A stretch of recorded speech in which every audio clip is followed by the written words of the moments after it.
All right.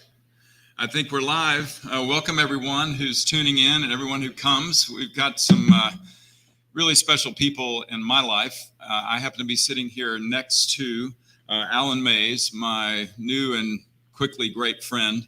And then on our live stream across a little bit further westward up toward the Pacific Ocean, we have Elvis Costello. Hi there. And I'm really honored to be here. Now, let's clarify right now, I am live here sitting next to, not effectively socially distanced. However, we have taken precautions. I am a doctor. I've been working, in the trenches in New York, taking care of COVID patients and I've been tested many times. And Allan is covered in cling film. Yes. Yeah. And Allan has been, he's been actually quarantined for 6 months. No, he's been quarantined for a solid 9 weeks. Yep. So he hasn't been exposed to anything. He needed some exposure for the germ theory. I've got also some disinfectant spray. I'm going to spray his elbow here.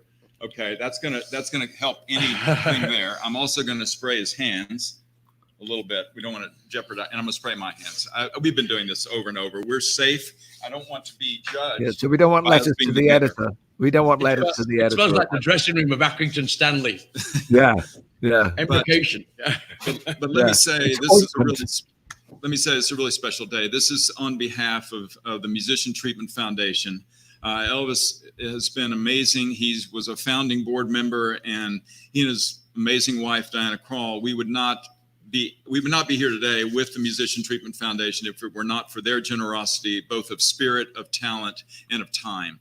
And so I'm so grateful for that. I'm honored to be sitting here actually between, if you look at the live stream, between Allan and Elvis, who happen to be lifelong friends, and they were in their early years.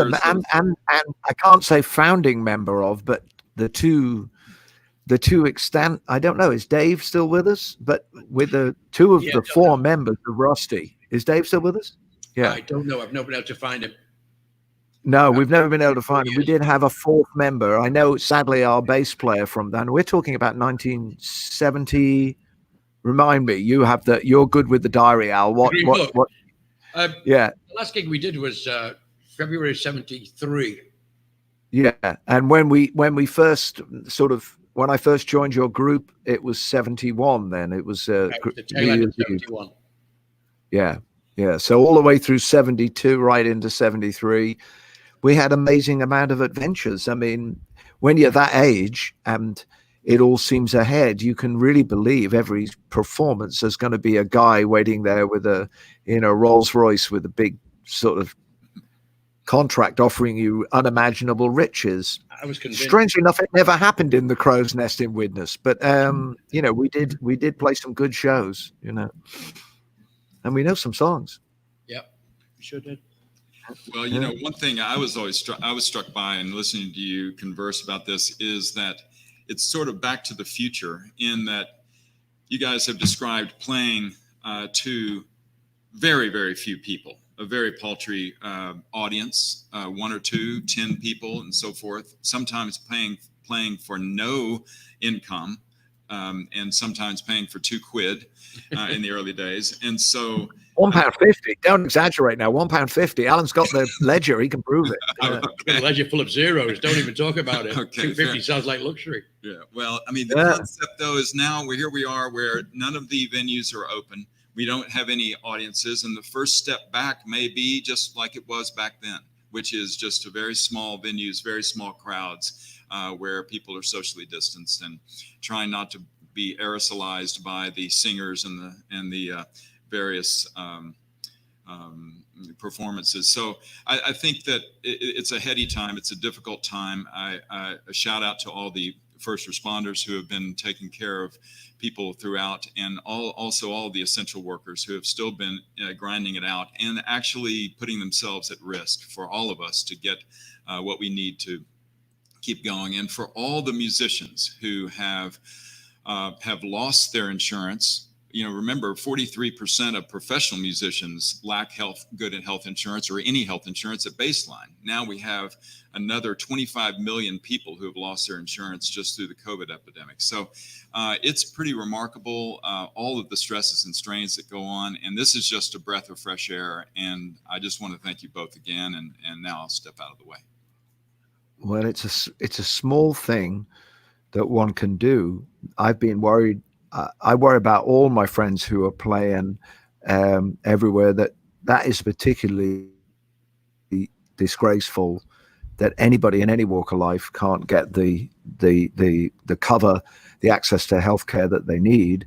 Al and I come from a country that, with all its faults, has a national system which has ensured, and at times it's probably been frustrating. I know that I've been frustrated sometimes when my mother, who is 93 in July, has, even from the age of 70, was told, oh, well, that's what you can expect for your age, and get in the queue. And if it doesn't work out, that's the way it is. And that's the problem when you have a lot of people calling on the resources of a national system, but it does exist. And of course, it does exist in the form of Medicare and Medicaid in America, but it's a very different reality that we grew up with. Allan and I are both of the generation immediately after the Second World War. The very first thing that the incoming government, you can tell that this was a matter of importance to everybody in British society, because the hero of the Second World War, Winston Churchill, was voted out of office in 1945, replaced by a Labour government. Whatever your political persuasion is, that Labour government recognized the need to readjust some of the inequities in British society and founded the National Health Service. And I'm personally here because of the National Health Service. I could have died at least once during my childhood from illnesses, and I received expert care. Now, if my parents had endless amounts of money, I'm sure I could have got that treatment else in another way, but that wasn't the way it was. And or generations of our family, I'm sure Allan will speak of the same thing. Al, what's your experience of that compared with where we lie now?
Put us up here. Okay, here we go. Okay. All right. There we go. Let's see. Okay, here we go. Okay, we good? Hey, we're back in action. Let's see. That's a little more. Need a little more. There we go. Allan, there we go. Let's see. Okay. Okay. Hey, we're back in action. Let's see. That's a little more. Need a little more. There we go. Allan, there we go. Just here. Okay. Hey, we're back in action. Let's see. That's a little more. That's on there. I can't do anything about. I can't do anything about this back in this time. Yeah. On there. Random. kind of table or something. No. Are we? What do you got here? I think it's because it's next to that line.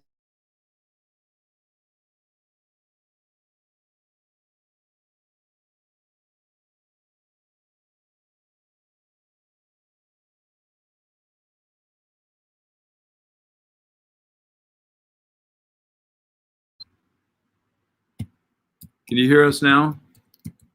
The audio is set through. Here we go. Let's just use this one. I think we can just use this one. I think we're on this one. Yeah, I think you just I'm took not that. getting. I'll turn it on. I'll Let's just just. see. Let's just see. Go work with that and get it on. I will. Let's see. Look, that way I can put it in here when it comes on. No, because these are not for this. That's just his plug. We don't need anything there. Why don't we? Look, I need to plug the USB into that then. And we need to set it up for the Oh line. shit! I see. And just do that. I didn't realize. You mean it's connected to that? Oh, I see. Do you have that link? What? Do you have the link? What? Do you have the link? What?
Okay.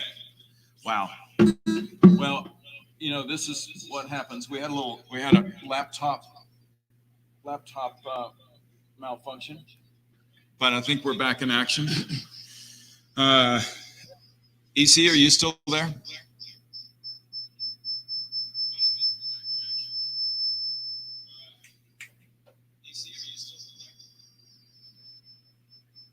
Big delay.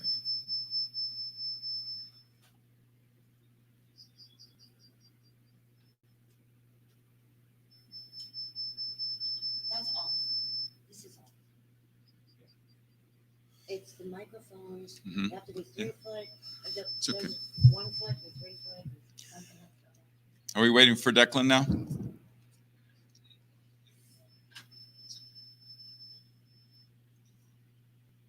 waiting for Declan now? Got the delay there.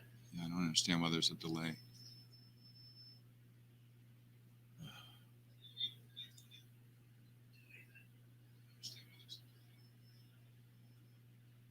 Okay.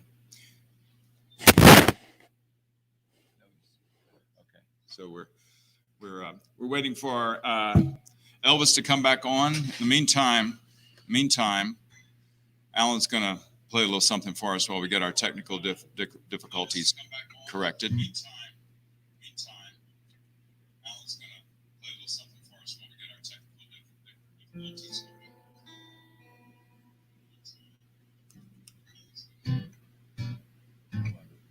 I'm not sure what the delay is.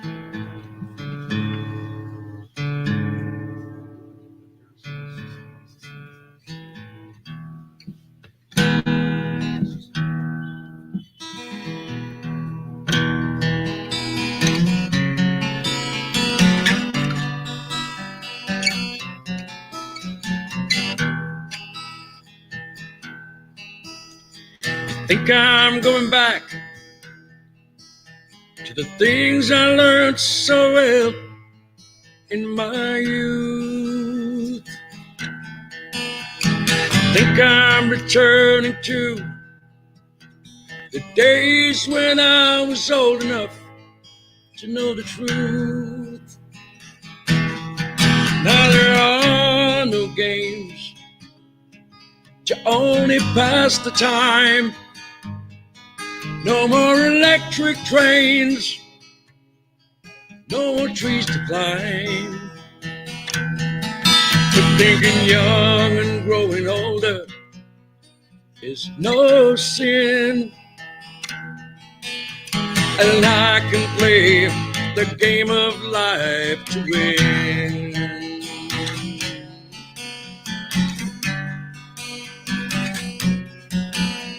Now I can recall the time when I wasn't ashamed to reach out to a friend. And now I think I've got such a lot more than just my toys to lend. Now there's more to do than watch my sailboat glide. And every day can be a magic carpet ride. A little bit of courage is all we lack. So won't you catch me if you can? I'm going back.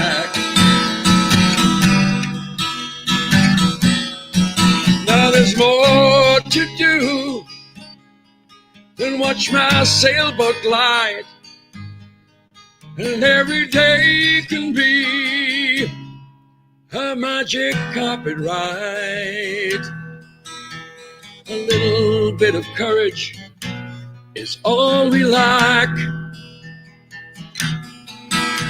So catch me if you can. I'm going back.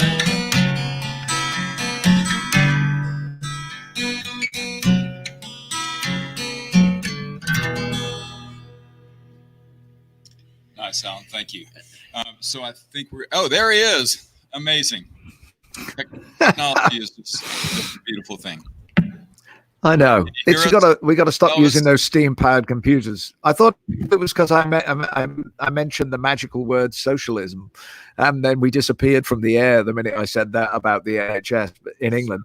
But of course, it's not a laughing matter, is it? What I was actually asking Al is that I'm sure we grew up with the feeling of some degree of security, even if our families didn't always get all of the treatment as quickly as they might have done. Now people are really in a very precarious situation, and musicians are among those that have you know, it's not just about the people at with the massive resources who have made fortunes. They're a very small proportion of all musicians. Isn't that true? Can you hear me?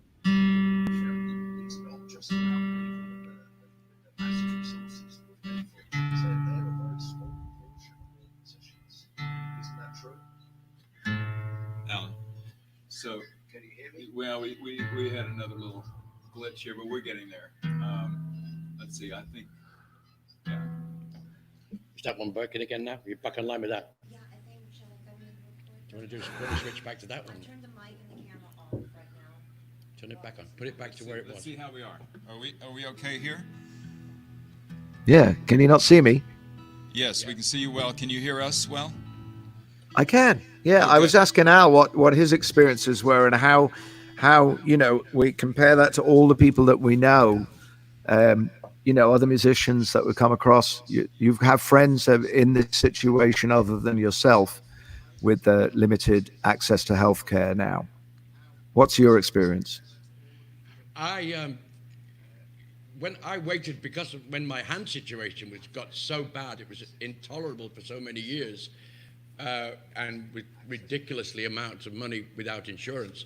But when Obamacare kicks in at 65 years old here, so I'm led to believe that you now at 65, Obamacare, you now get free insurance, and they take a payment. They take a payment from you every month. Turns out it's really not worth the paper it's printed on, and co-pays and catches and small print.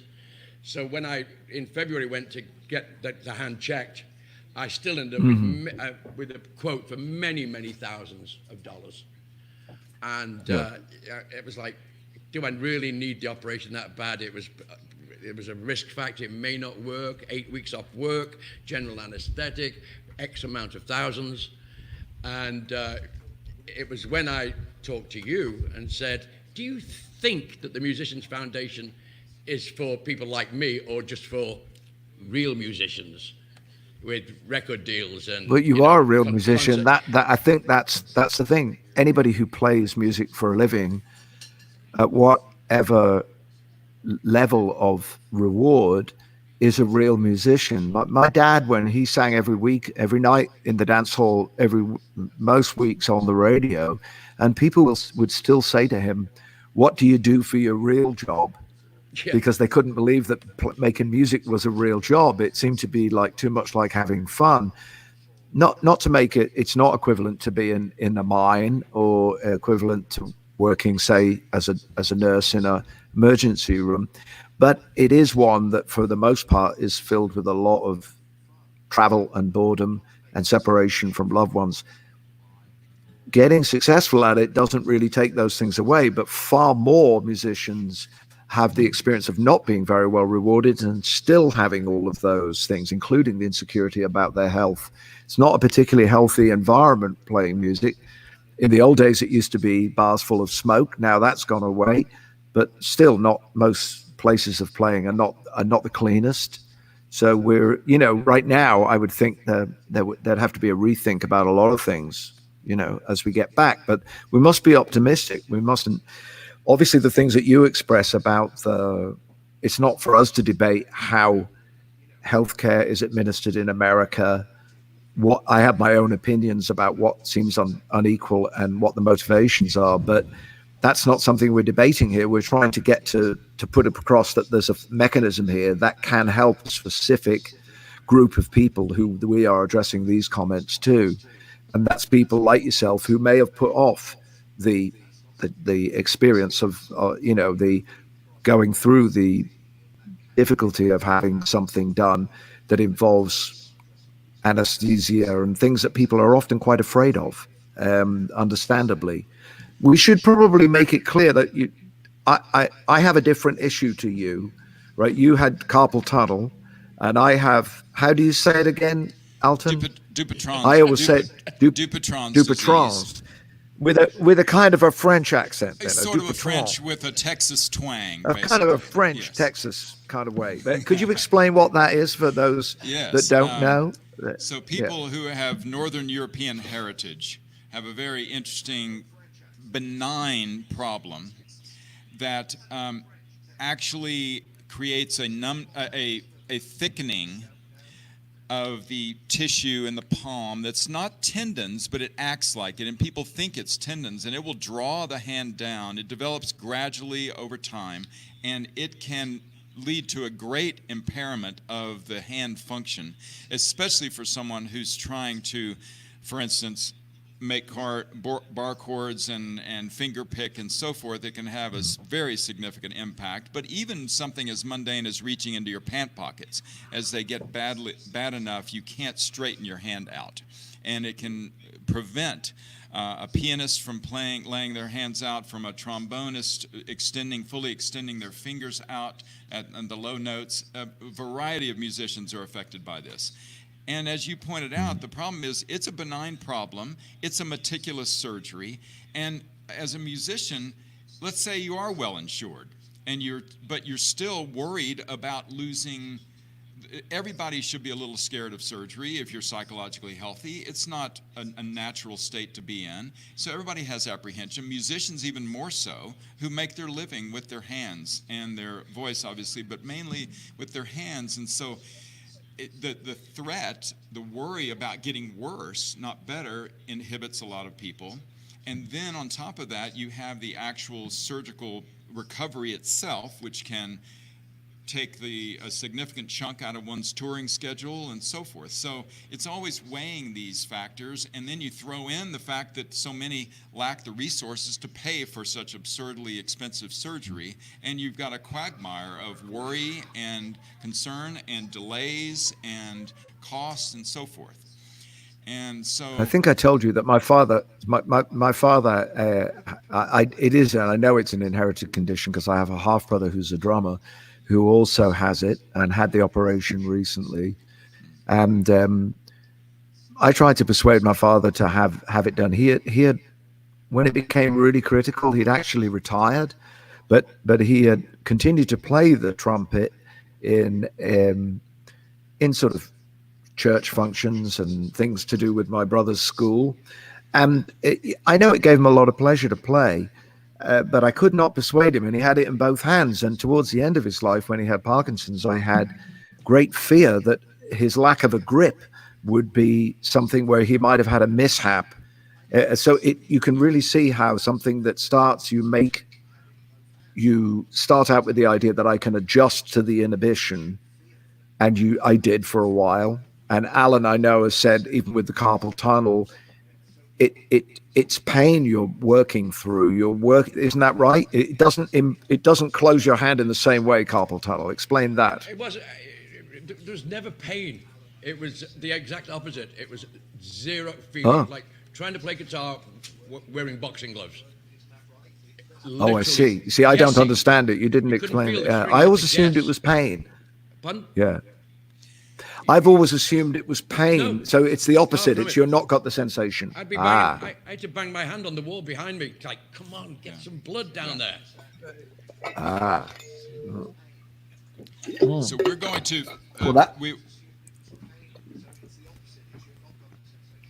you can, in carpal tunnel syndrome, you can have a lot of night pain, and that's disconcerting, and you need your sleep, so it can awaken you from sleep, and that's a problem. You can also have even muscle atrophy. So all those were conspiring against Allan, except for the pain. He wasn't having pain, he just couldn't feel anything. And I'm going to, Elvis, you're going to go full screen. We're going to switch out our computer, and maybe you can talk about something quickly as we do that, but it'll be just 30 seconds. All right. I know. I'll play a song.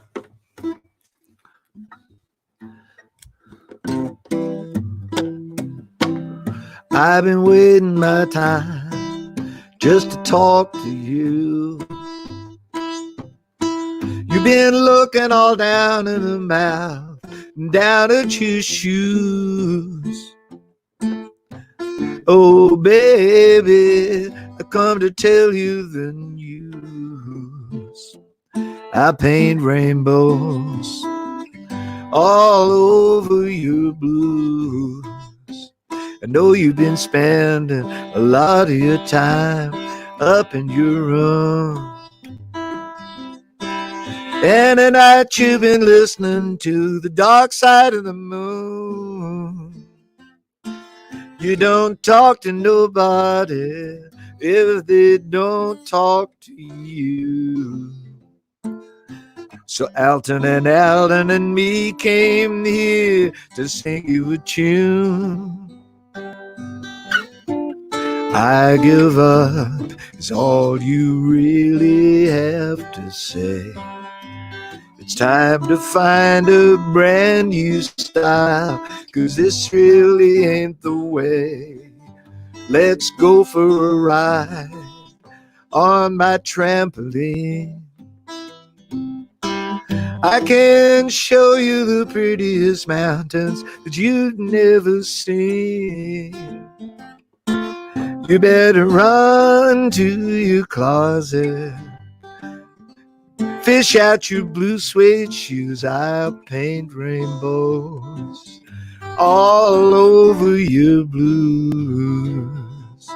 I'll paint rainbows all over your blues.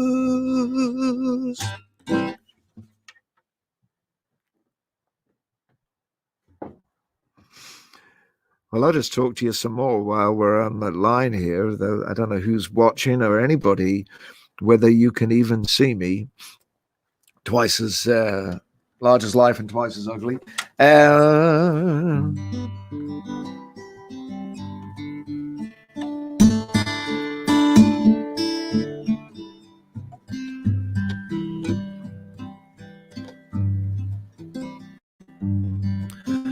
At my door the leaves are falling, the cold wild wind will go on.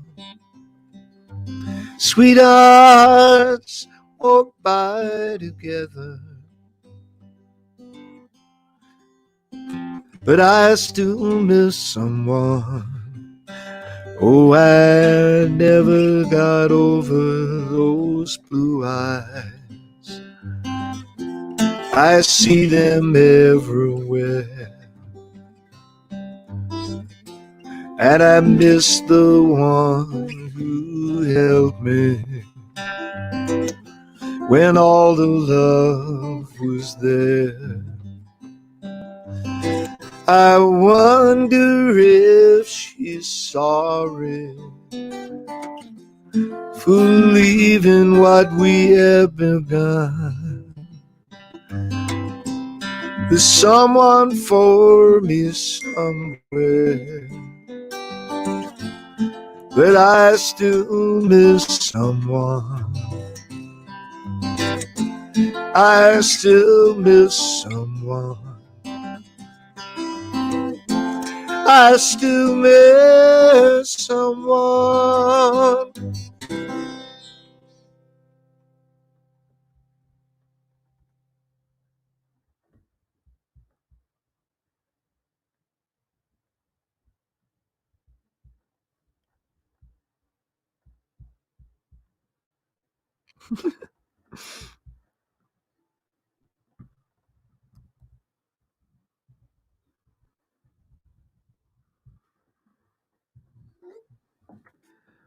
I'm trying to get back to everybody here. I don't know what's going on, but that's half the fun of this, really, is that I'm here just all on my own here on the back porch. Go. And there you are. We're coming back. Can you it looks like we're about to rejoin. There you are.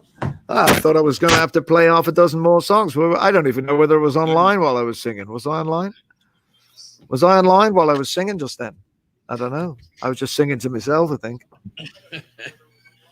You're doing very well. All right. Can you hear us now? So I did a couple of. Can you hear us, Declan? Yeah. Yeah, I can hear you fine. Yeah. Yeah. You're not getting me, are you? I know. We did all that rehearsal and it was just all for now. Yeah. Okay. You were definitely. Yeah. Thank you for protecting us and saving us from abject. Oh yeah. Lucky I know some songs.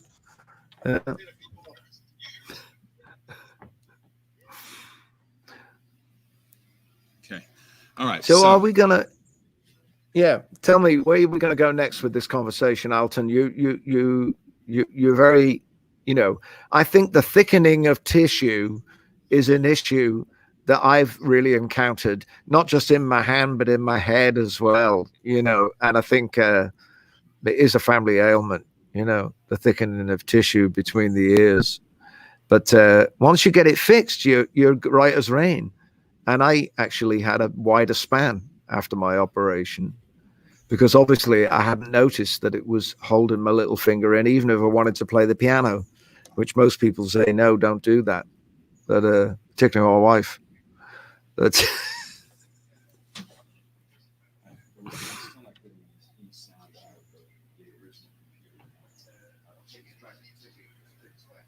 have you got me?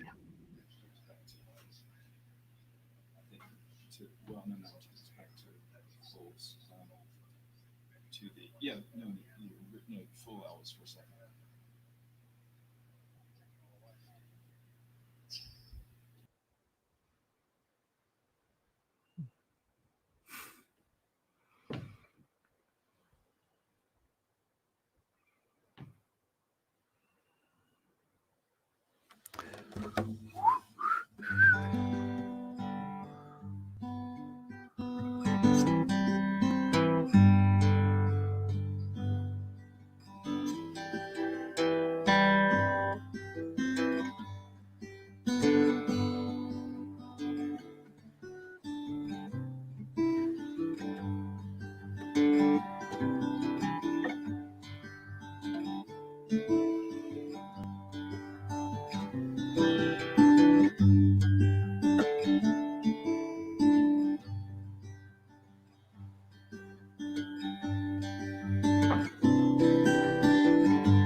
Okay. I've just been playing the intro. There's a sort of intermission music. I wasn't Nice. sure whether I Perfect. should start another song or not there. Thought whatever, I'll be in the middle of it. Okay, rock. You guys play something really rocking so we can get the crowd going here. Let's get the crowd going, because I'm going to drink this bottle of disinfectant just to calm down, and then you guys play something while I do that. All right, what do we want to play? I know. I was thinking we got to have a song that's in a conversational form, because we can't actually play simultaneously because of physics, and there is actually no way for us to be able to play simultaneously. But we were talking about songs that we sang when we were 17 that we've never sung since. And I don't think it ever would occur to me to sing this song. It's kind of like a hippie utopian song about, I don't know, what's it about, Alan? I've always kind of wondered. It's kind of about post-apocalyptic, dystopian future. Probably a bit like now, really, Exactly.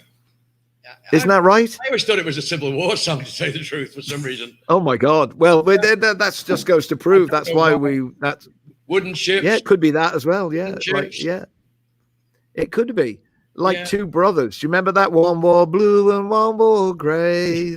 I used to love that song when I was a little kid. Yeah. All right. Let's do it. This was our big. I have to put my reading glasses on for this one. Okay. This was our biggest. I got my reading glasses on. Oh, God. He's gone. No, he's not gone. I will not be out-cooled.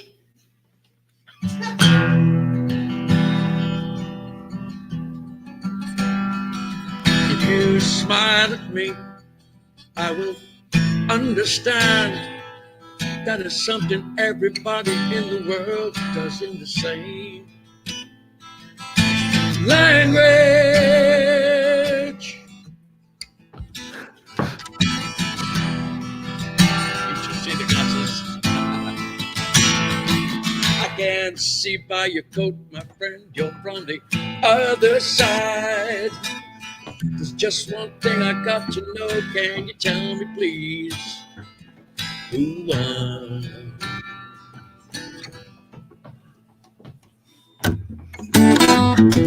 Say, can I have some of your purple berries? Yes, I've been eating them for 6 or 7 weeks now. Haven't got sick once. They'll probably keep us both alive. Put chips on the water, very free and easy. You know the way it's supposed to be. Silver people on the shoreline, let us be. Talking about very free. Very and free.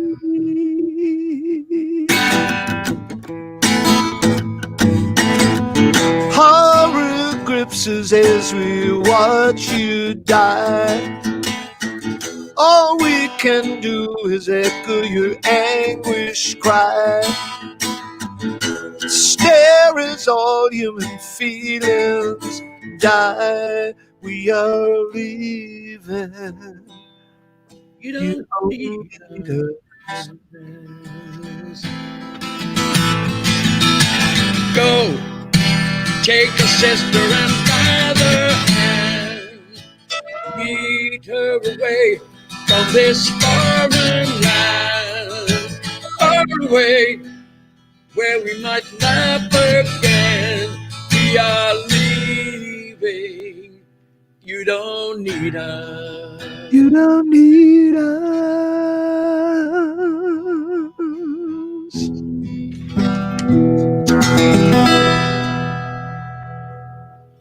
And it's a fair wind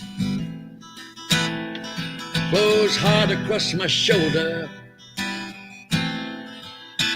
Guess I'll set a course and go.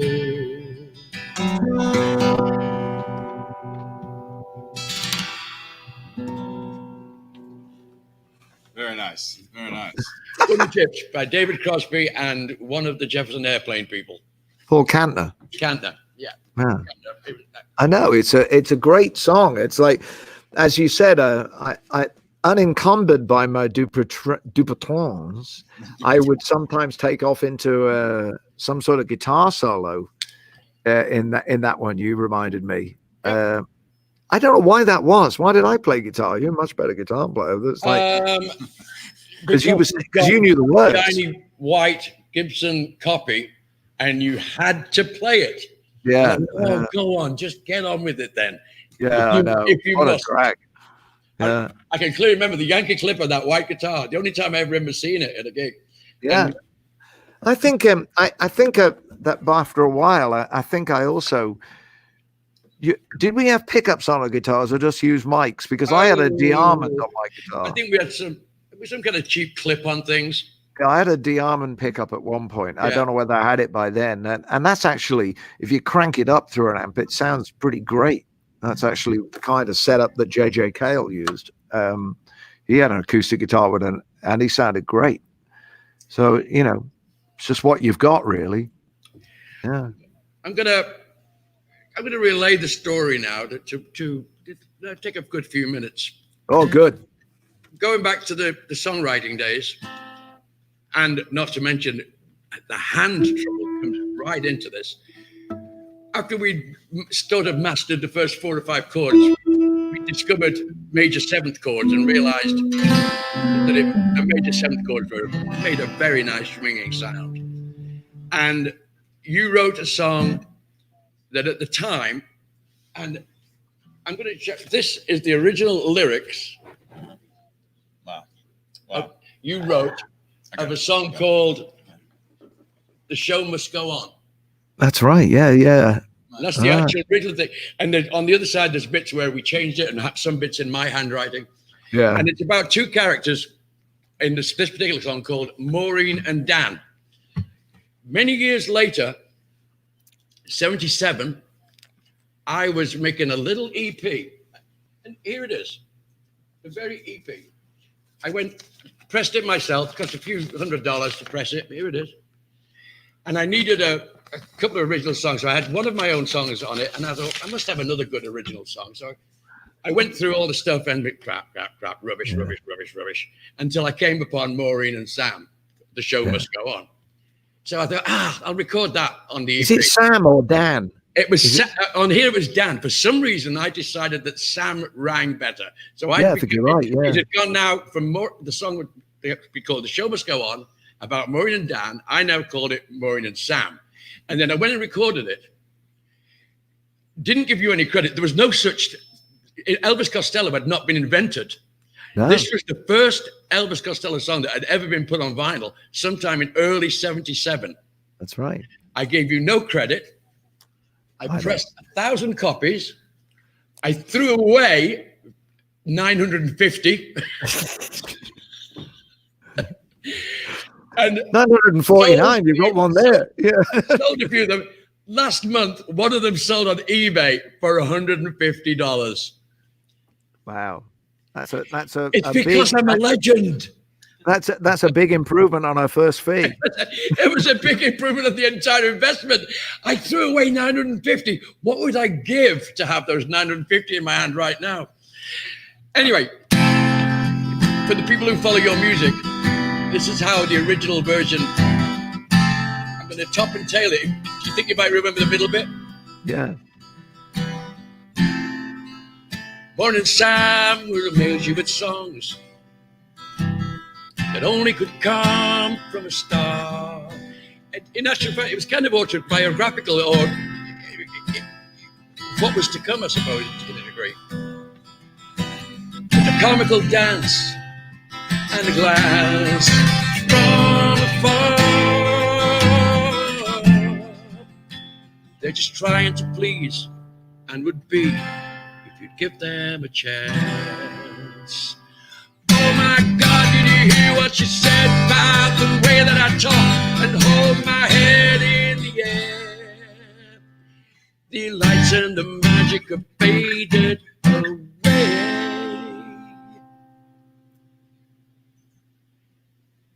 A couple more verses in that, and it ends with this. Maureen and Sam never were a success, but their picture still hangs on the dressing room wall. The glory that comes and the glory that goes.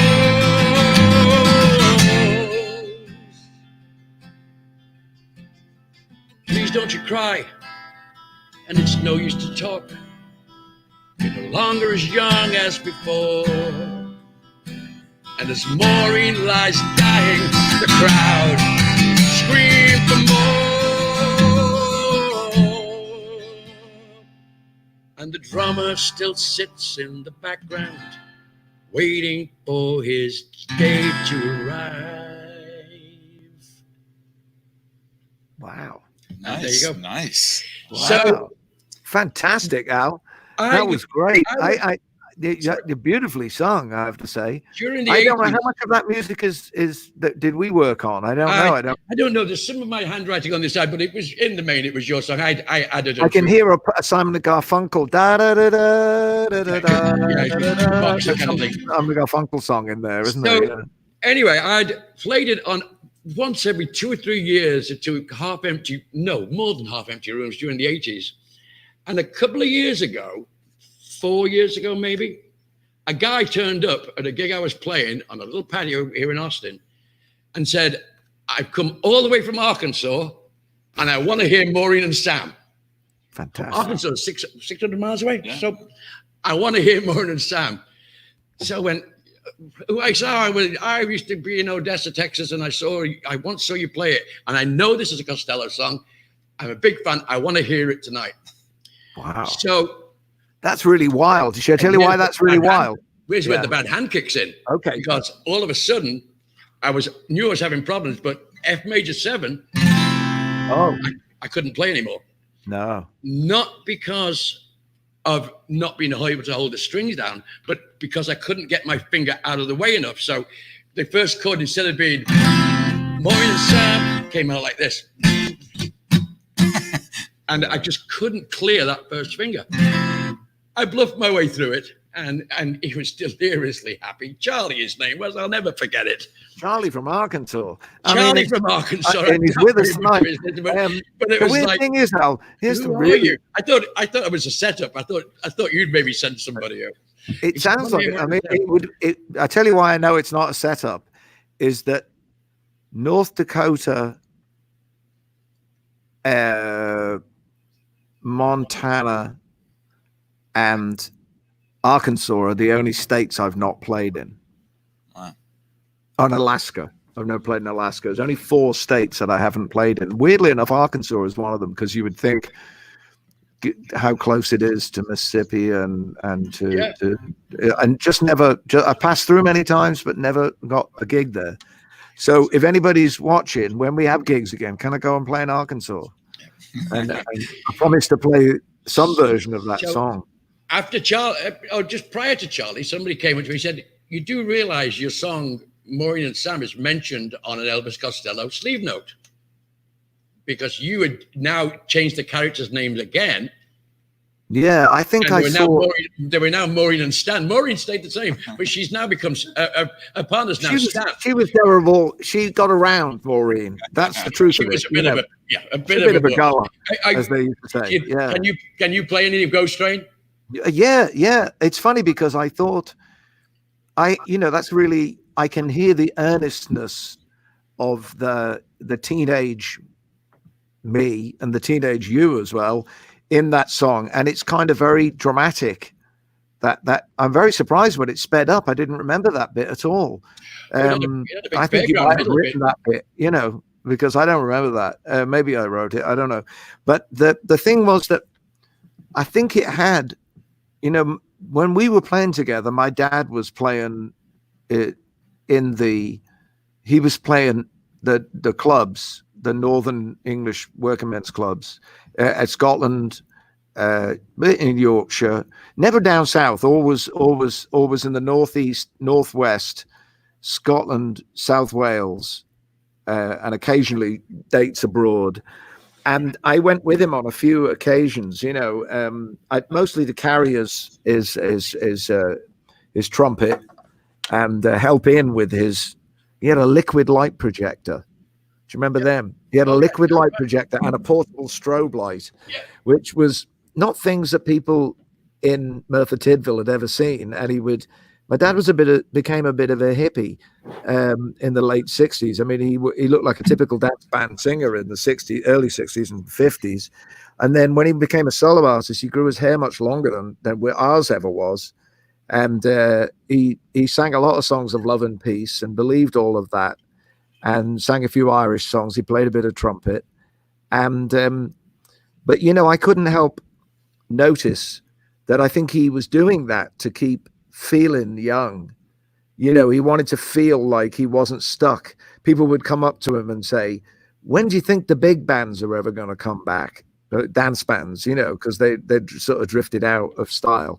And he said, "That's never coming back, that music. Music changes, and you can listen to the great records from the past and still love them, but music isn't going to stay the same." And he didn't want to stay the same. I suppose I learned something from him in that.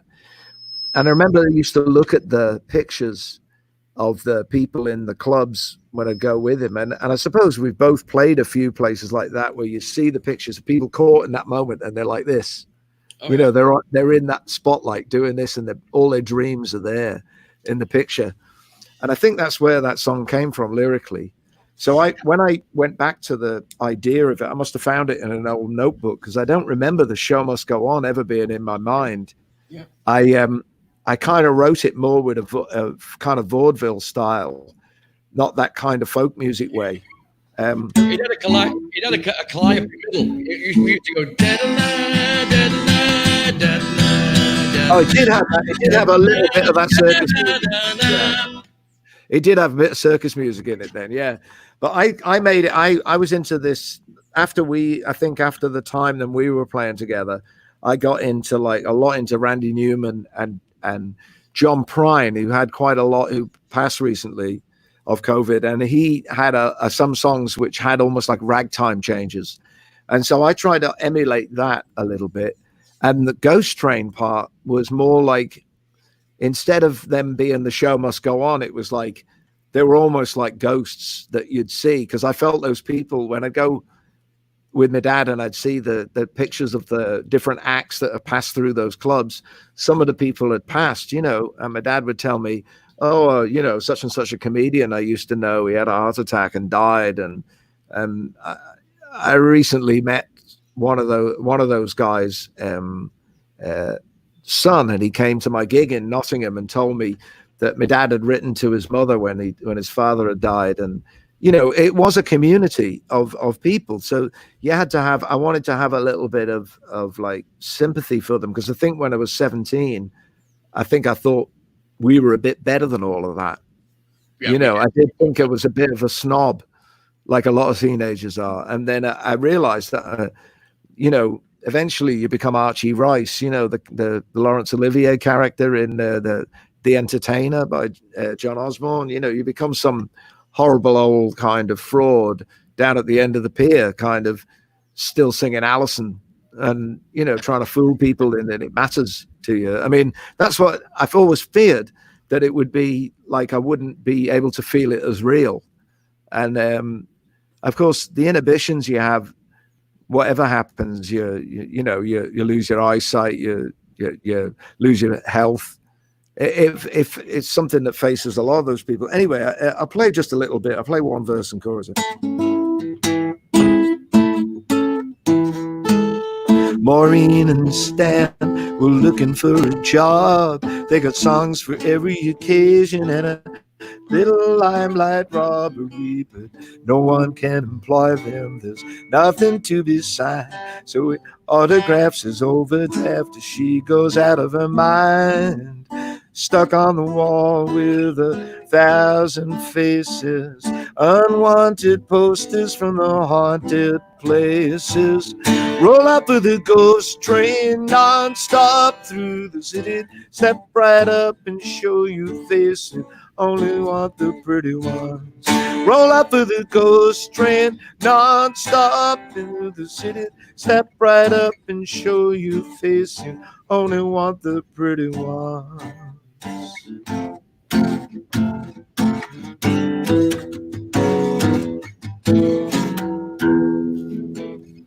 Maureen and Stan at the skating rink, looking for the drummer who threw up in the sink.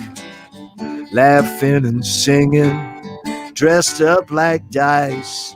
Maybe they could freeze to death out there on the ice. Look at the graceful way she dances. One foot speaks, the other answers. Roll up with the ghost train non-stop through the city. Step right up and show you faces, only want the pretty ones. Roll up with the ghost train non-stop through the city. Step right up and show you faces, only want the pretty ones.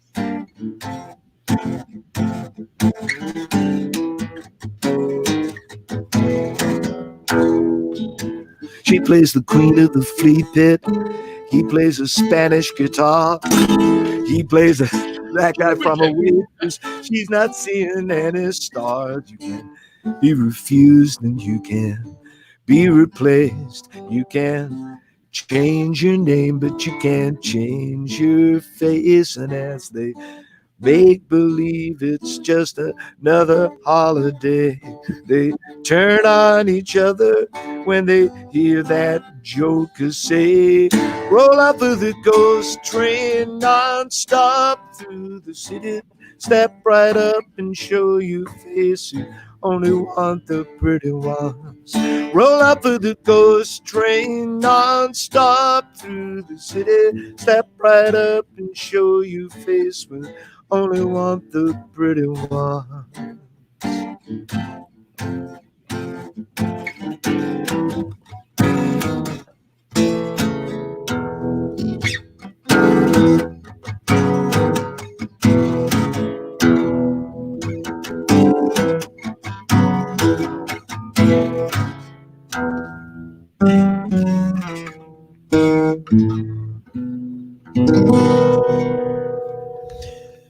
That's nice. Thank you. Incredible.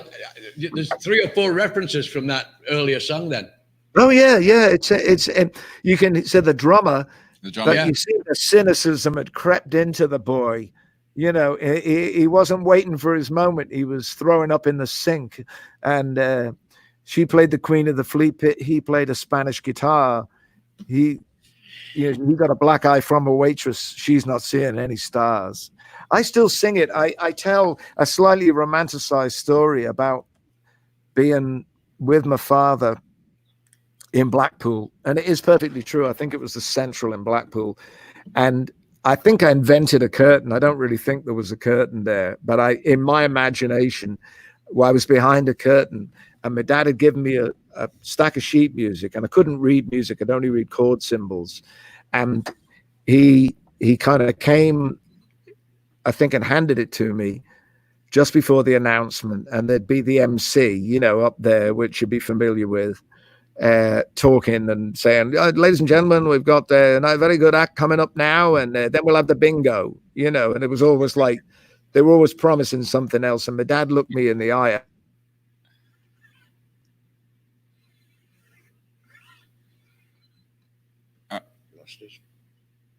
Lost audio and video.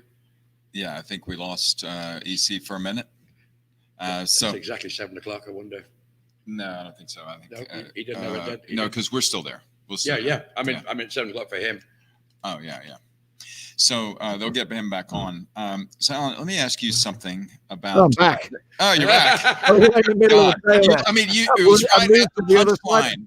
I moved to the other side of the screen. It's fantastic. I mean, what did your dad say? So the point of the story is, of course, that I didn't know very much, and all of those experiences of learning to play are very valuable. And I've always told this sort of against myself, because my dad, I learned a lot. I watched him on the TV when I was a little kid. I listened to him on the radio. I used to go with him to the radio broadcasts and see bands setting up, and realizing that they weren't that much older than me. I was about 10 at the time, and I met Graham Nash when I was about 10, along with Tony Hicks, who was only about 16. So he was only slightly older than me, and that made it feel like you could really do that. And when I got to finally, it was only 7 years later, 17, I was with my dad in this club, and I tuned up. I didn't even have a pitch pipe. That's how badly organized I was. I didn't have a tuner, a pitch pipe, or nothing. So the organist gave me a note, and I tuned up to the organ. As we started to play the first number, I heard the organ, as I counted the first number off, the organs are really weird, like Hammonds and Larrys. When they haven't got full power, they are not at concert pitch. They're not in tune. They're just below. As the motor comes up, it sort of goes into the pitch. So I was suddenly like a semitone out of tune with the band. Oh, perfect. Of course, it was the worst nightmare, because I was not wanting to let my dad down. And my dad left my mum when I was about 7 or 8. And although he was around, it was very important for me to spend a little bit of time with him playing. And even though I kind of talk somewhat romantically about him, he wasn't really around very much. And he wasn't very good at the example of being a father, at least. And I went on to be exactly as bad as him. But the point of it was that at 17, all I wanted was to do a really good job for my dad, So fortunately, I have this guitar I can illustrate here. It's like a 160E, like John Lennon used to play. I just got the control, turned it right off like that, and mimed the whole show. Oh, nice. So I just, nobody knew, because they weren't really expecting a guitar player. Most of those bands were just organ, bass, and drums. Right. And sometimes not even a bass. They would just be the bass end of the organ. And my dad was out there singing everything. Everything is beautiful. He's singing 7 Drunken Nights and all these songs. And I'm just reading the sheet music, but I couldn't possibly transpose all the songs a semitone. I couldn't step them down. I didn't know enough to do that then. So I just played the whole show like this. You just go, well done, son. Yeah. No, you did it. You played a blinder, son. You played a blinder. And they never. And I've said that. I mean, the point of the story is, I've said it was really a great apprenticeship for being in show business, because there's an awful lot of times when you make a record where, of course, they don't want you to play. They want you to just be a goldfish on TV, kind of miming along with the record. So it was perfect. It's perfect, really, for some of the more idiotic things that you get to do. But you should never forget how to actually play. That's the truth of it, you know. Yeah. Let me ask you both. These are so many of your stories are based on your reflections from live performances, from touring, from hearing somebody and how they influenced you and creatively impressed you and so forth. And this time that we're living in right now is incredibly uncertain. You guys are not able to perform live. You've had to cancel tours. You've had to cancel all of this, as have almost every other musician on the planet. And yes, you're able to perform and live stream, but so much of the experience seems to be reflecting off of the crowd, off of whether it's turning off your guitar and miming it just to get through and get a performance in if you're not on pitch. And what advice can you offer, not just to your fellow musicians, but to all of us, about the uncertainty that you're feeling? You don't know when you're going to be getting back on tour. All your roadies and all your stage hands and musician friends and partners and so forth are all just obviously, withering on the vine to some degree, and you're having to muster creatively, you're having to muster emotionally about this uncertainty. What can you say, both of you, to that waiting and not knowing? Patience. It is patience, really. Yeah. I think, Al, you should say first. Go on, you say. How do you feel? Definitely, I don't agree with rushing out there next weekend like some of Texas wants us to. The thought of playing to people in masks, tape around places, don't walk here, don't walk there, stopping people on dance floor. It just sounds like a nightmare to go to work in that environment, not to mention the risk factor of catching something or spreading something and people dying. Patience. I think people are going to feel very weird as well, aren't they? They're going to feel the first few. Like, if I can say jack shit, that's the name of the band that Pete Thomas and Davey Farragher have with Val McCallum, a country band in that they play in when we're not on the road in the Imposters, and they're being asked to do a club date and I think they've worked out some way to make a sort of stipend, like you get a ticket to see the concert from home or something like that. And I think that's really imaginative.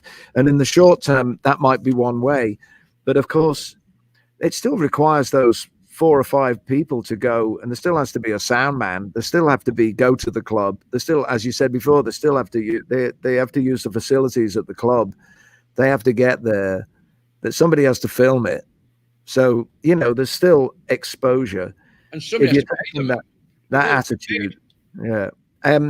Some of the big venues like the Albert Hall in London have said that they're going to be asked to open with only 30% attendance, and the management said they have to have 85 to make the place work. Wow. But that also throws out of work not just the musicians, but the people that work there, everybody from the people who clean the place to the people who show you to your seat, the ushers, the ticket officers. With myself, obviously, the band and we trying to keep moving creatively. We're trying to record the best we can from where we are, or at least share our ideas. I've been at several Sundays, I've gone online with Steve Naib. We found a way to cheat physics by I play from my end and he joins on with me in real time at his end, and they shoot that to Facebook.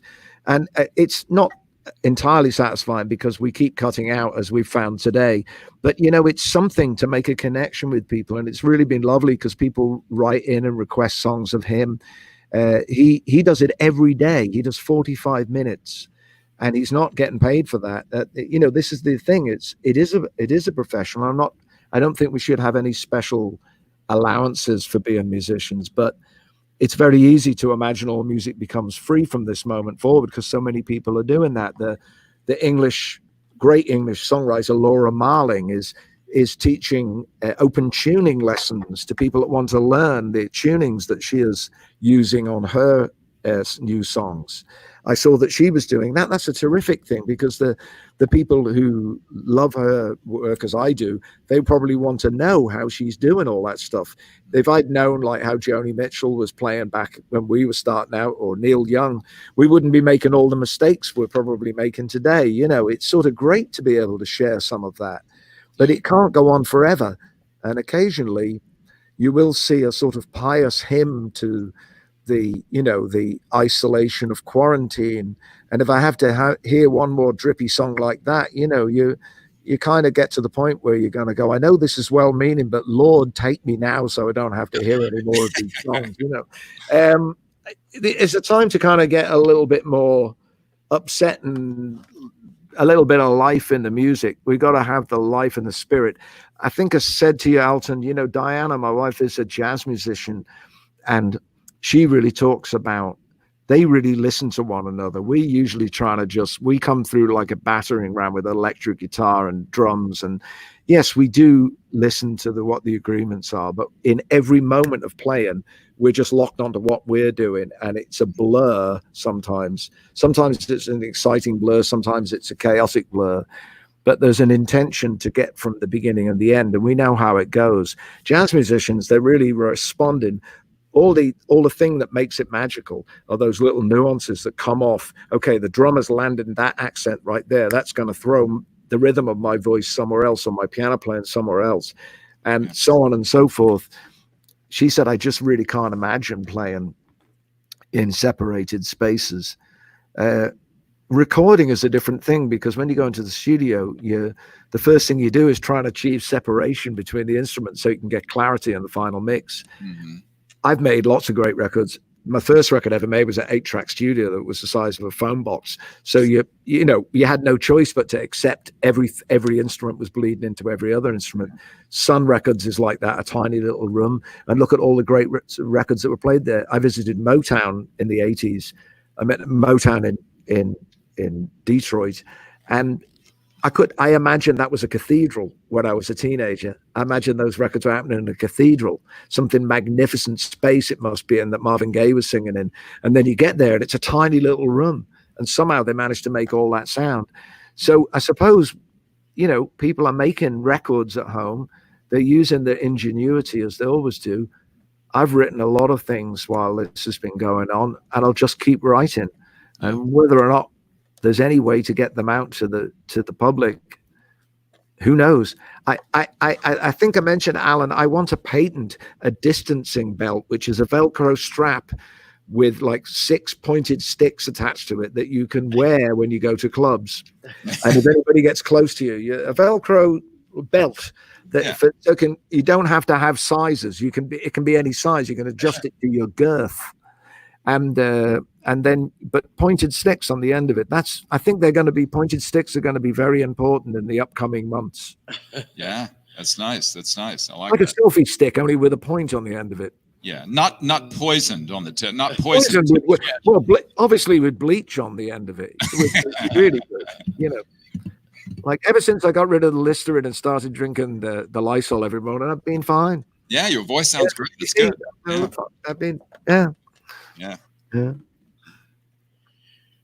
I think that the only thing I would add is that it must be fascinating. I'd like to know, because both of you have been doing live streams, and what is the difference between, you're lucky enough to have a dear friend back and forth to reflect off of and to give you, just a sort of a foundational frame of reference. But what about what you're normally getting from the live audience? Their smiles, they're shaking their head up and down. Oh yeah, they're feeling it. They've got their eyes closed. They're in the groove. They're listening to you, and that must feed you. And how do you muster that? Is it just completely different to be playing to your laptop and trying to muster the same feeling? How does it differ? we are in two completely different worlds. I wrote the book on social distancing. You know how many times I played to an empty room. So Alton, this is no different to me. Sometimes we've played empty rooms at the early part of the night. We played empty rooms. I worked for years for a company who insisted you did the last set, no matter how empty the room was. I actually sat on an amp, and I swear to you, in San Antonio, they made me do the last set. The room was totally empty, and I sat on an amp, and I played, and I fell asleep while I was playing. And it was like, sorry, the company says you have to play. What if somebody was to walk in now? We're closing and firing. So my world and his world are totally different. But his world involves a lot about working to a studio wall, which is pretty much the same as me to play into an empty room. Yeah, when we're playing now, I think you just have to think the same. They say when you're on radio, that you don't speak as if to a big crowd. That's why I never liked excitable DJs. That like I would go into radio stations in the 80s and I'd meet the guy, and it'd be really nice, and it'd be this is Kevin. And I go, hi, Kevin, how are you doing? Oh, great. We're really glad to have you on. And then the red light would come on and he'd turn into a different person. I go, okay, this is Big Dave on the morning show. And I start shouting. And I'm going like, what the hell are you doing? And of course, they can hear you. You've got a bloody microphone. You don't need to yell like that, And of course, I favor the Lee Baby Sims kind of approach to radio. Would you want to? Well, late night shift here. I'm going to be doing maze. That somewhere in between those two is really what it's about. And I sing pretty loud. I hit the back wall, as much as anybody does. But when you're singing at home with the thought of reaching people out there, I close my eyes a lot and just think, well, somebody has been kind enough to tune in to listen to us talk about what we're talking about. If it's any use at all, I think the main thing is having the confidence to go and investigate what can be done to help you. If you're a musician that's got this kind of problem in this specific area, neck through to the ends of the fingertips, I hate the thought of Allan playing with that no feeling, because whatever reward you've had, Allan, when I hear you singing, you've got feeling within you for the music. And, it's really lovely to hear you sing that song that we worked on together all those years ago. I mean, I don't know how many songs you have in your trunk, as they say, whether you've written all along and just not used them, or whether that wasn't the way for you. Some people put it aside. I hate to think of anybody putting aside their instrument. I don't like anybody putting aside their instrument, even if they can't do it for a living. It's far easier for me playing. Well, the one I did on my own was very, very, very much a nightmare, but it's very much easier playing to you, because so many people said to me after we did the last two, he looks like he's loving being in your presence, and I thank you for that. And people pick up on it. They say, he's beaming all of you. That's like, he's going, that's my mate. And thank you so much for that. And people see it and people comment on it. So I find it much easier playing to you on that little screen than I do when I did it. Well, I suppose that's what it's been. People come up to me all the time and say, well, I've written this song, or I've got a son or daughter that wants to be in music. What advice have you got for them? And I always say, ask them if they want to be in music or they want to be famous. Because if you want to be famous, you should be a stockbroker or a bank robber, because you've got a much more likelihood of hitting the jackpot. It's very, very difficult. And increasingly, I've got very, very talented young friends who work incredibly hard, are very dedicated, and at any other time in history would be probably superstars. And they have very, very appreciative audiences, but the size of those audiences is much smaller than I enjoyed when I started. And I watch people now there are a handful of people that have really big audiences, but an awful lot of really the great stuff, just as it was when we started out. A lot of the records that we based our love of playing on were made by bands who didn't have huge hits. We loved Brinsley Schwartz, we loved Clover. Neither of those bands were huge. you know, they spoke to us for whatever reason. I think it's even true that when we first listened to the musics of, you know, Crosby, Stills and Nash, even, they weren't massive superstars like they're thought of now. They were a new thing. That was a new thing. When we played Wooden Ships, that was a relatively new song. It was only about 2-3 years old. Yeah. So we were playing something, it wasn't even in the charts. It was in the underground chart. It was in the, you know, the late night show that played albums, what would have been called FM radio in America. You know, the Radio Luxembourg used to play whole sides of albums sometimes. I remember them playing the whole of After the Gold Rush. I can distinctly remember being at my nana's house by the fire, like waiting for my dad to come home from a gig at about 1:30 in the morning, and David Kid Jensen was on playing, and he played the whole of After the Gold Rush, side one, and songs would fade out, you know, because the signal used to come from Luxembourg in Europe, and it would get crackly and disappear for a minute or two, and you'd be in the middle of like I Believe in You or something, and come back in halfway through Southern Man, you know. So you can't, and you of course it wasn't like the internet where you could just drag the counter back. Now I really sound like I'm talking about the good old days.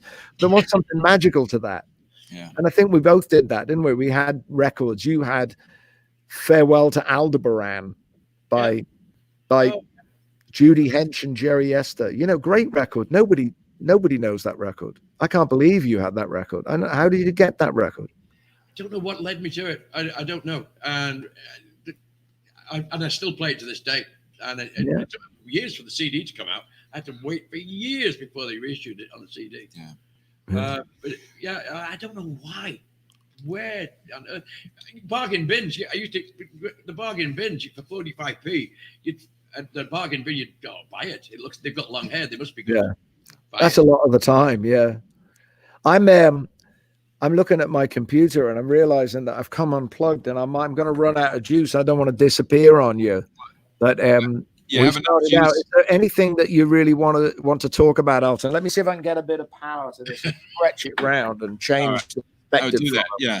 So, you know, I think what I'll say editorially while you're plugging in and getting some more juice, Elvis, is that, you know, Allan, your humility is becoming legion for me because you're immensely talented and immensely feeling, and you're an amazing guitarist, and you seem to have a lexicography that defies logic and the great data computers. And so I think, you know, that takes us back to sort of our mission and our purpose in helping needful musicians. All we can do is just do what we do, which is to provide some free care for under and uninsured professional musicians for their shoulder, elbow, and hand problems. But, you know, Voltaire wrote, you know, on such slender threads as these do the fates of mortals hang, and they could easily have been transposed to the fates of musicians hang, because it doesn't, you know, there are so many immensely talented people who, you know, the vicissitudes and the ups and downs and so forth take you and you know, precariously in one direction or another. And I just think that we all need to be aware of that. And I think we all now are getting a taste of that in general. There's been so much job loss in general due to COVID. There's been so much uncertainty and so much despair and loss that this is a time to, I think, one, gravitate toward the universal language, which is music, and to also support and feel what now a lot of us are feeling, what struggling musicians feel and deal with every day. And I will just say that the average annual income of an Austin professional musician is $16,000 a year. Mm-hmm. And, you know, so it's and yet every time I would come to town, that would be the thing I would look forward to, because there'd be somebody playing music somewhere. Yeah. And, you know, it's true to say that when we were playing in Liverpool, the scene was quite quiet. Obviously, it being a hive of activity in the 60s with all the bands coming out of the Cavern, but the Cavern shut down the year I left. It was actually knocked down by the corporation. And the Cavern that you go to now is sort of adjacent that all the tourists go to.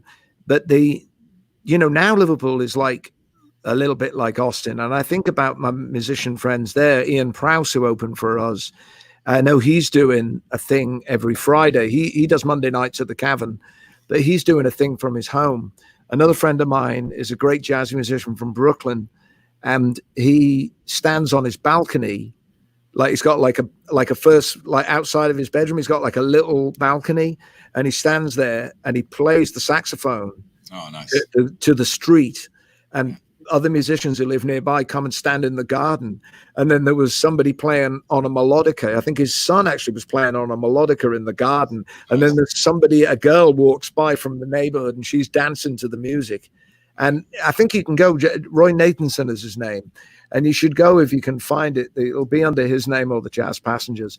And it's just beautiful because you see, like, I think it's at 5 o'clock and it's kind of it is like Vespers or something, you know. It's like let's go out into and sing a song or play a song, and he just plays on the alto saxophone, and he plays something that everybody can listen to. And it's such a beautiful thing to do because it's hopeful as well. It's hopeful because of people only venturing just out into their front garden or along in the pavement outside. You know, there's also a really, really beautiful article today. I mean. By the great saxophonist Sonny Rollins. There's an amazing essay that he wrote about art and about music. And I would encourage anybody, if they haven't seen it, to seek it out, because what he says in that article is so hopeful. He's retired from playing now. You know, he's getting up in years, and let me see if I can just find the opening lines of it, because I think it speaks about everything that we've been talking about. And let me see if I can find it here for a second for you. Bear with me. Well, I'll here it is. Here it good. is. Yeah. It says, when people talk about art, they tend towards a specific type of question. Who was the first to play a tune? Who owns a specific style? Who can judge when borrowing crosses the line? Those are questions for a political, technological world. To my mind, the debates about black versus white, whether a guy can make $100 a year or $1 million a year from his art, are just dead ends. Technology, as Aldous Huxley said, is just a faster way to do ignorant things. And that's why we have to keep playing, because technology is just a faster way to do ignorant things. And if we give in to the separation and make it only about this microphone, only about this computer, only about the people who control that computer, you get into an endless, pointless debate, missing the music that's happening all around you. Whether it's, as he said, whether it's for $100 a year or $1 million, there's something of worth in both. It doesn't follow that the music by the $100 a year musician is inherently better. But it might be. So pay attention to it. You know, that's I think if I may presume, I think that's what Mr. Rollins is meaning by that. You know, it's a really beautiful, really very beautiful essay, and you know.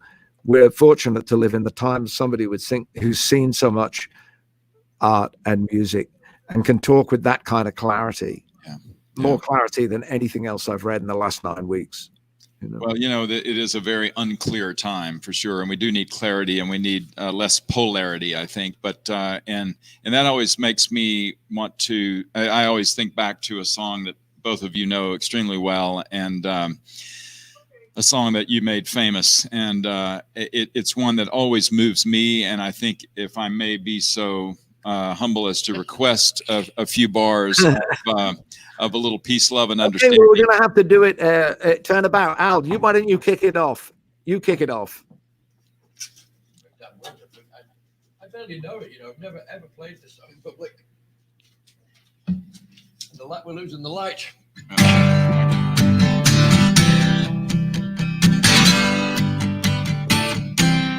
As I walk this wicked world, searching for light in the darkness of insanity. Oh yeah, I ask myself, is all hope gone? Is there only pain and hatred and misery?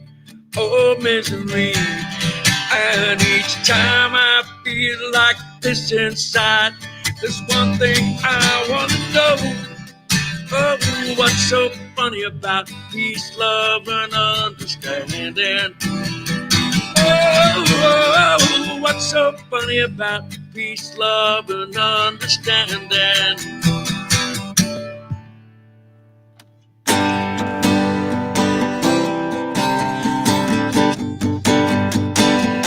As I walk on through troubled times, my spirit gets so downhearted sometimes.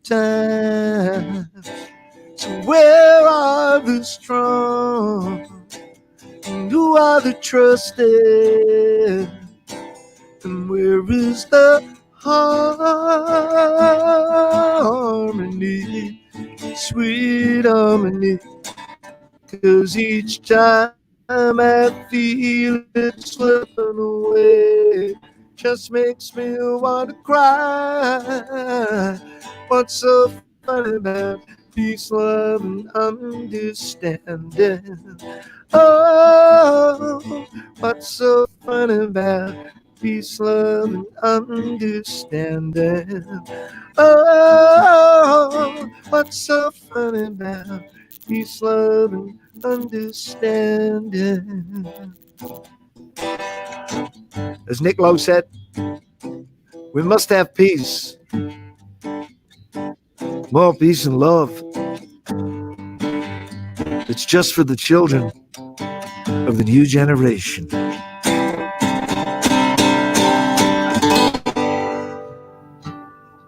Nice. Thank you. Thank you. One day we'll do it in the same room.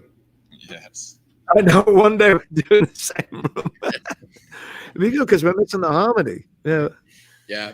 You want to sing one more and then Yeah. we'll say goodnight? Yes. You want to do that ballad? Because I tell you what, I'm going to surprise you on the end of it. I'm going to tag it with a song that came out of your record collection. So here's an admission of where I stole part of the idea for this song. And I won't reveal it till the end, just like you had that surprise with Maureen and Dan. So go on, you give it a go. Go and get the ballad because you sang it beautifully on the other show. Oh, it's so funny to be seeing you after so long, girl. From the way you look, I understand that you were not impressed. I heard you let that little friend of mine take off your party dress. I'm not trying to get too sentimental like those other stinking Valentines. I don't know if you are loving somebody. I only know it isn't mine. Allison, I know this world is killing you. Oh, Allison, ain't it true?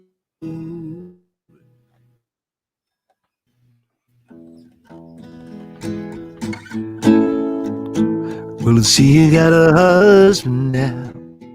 It'll leave your pretty fingers like in the wedding cake. You used to hold him right in your hand, but it took all he could take. Sometimes I wish that I could stop you from talking when I hear the silly things that you say. I think somebody better put out the big light, 'cause I can't stand to see you this way. Oh, Allison, I know this world is killing you, Allison. My aim is true.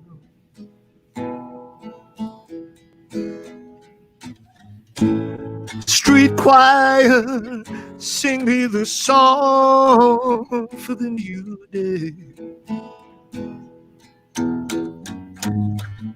Don't make it long. Remember to play it the whole way. Let it out. Let your voice ring into the street.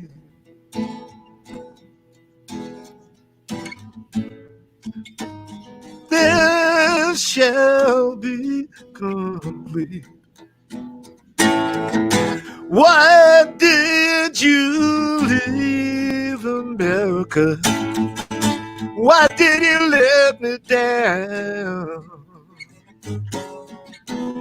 And now that things seem better off, why did you put me down? You know, you just can't see it now. In mine, you were crystal ball. You know, I just can't see you now. That's not my job at all. You know, I just can't see you now. That's not my job at all.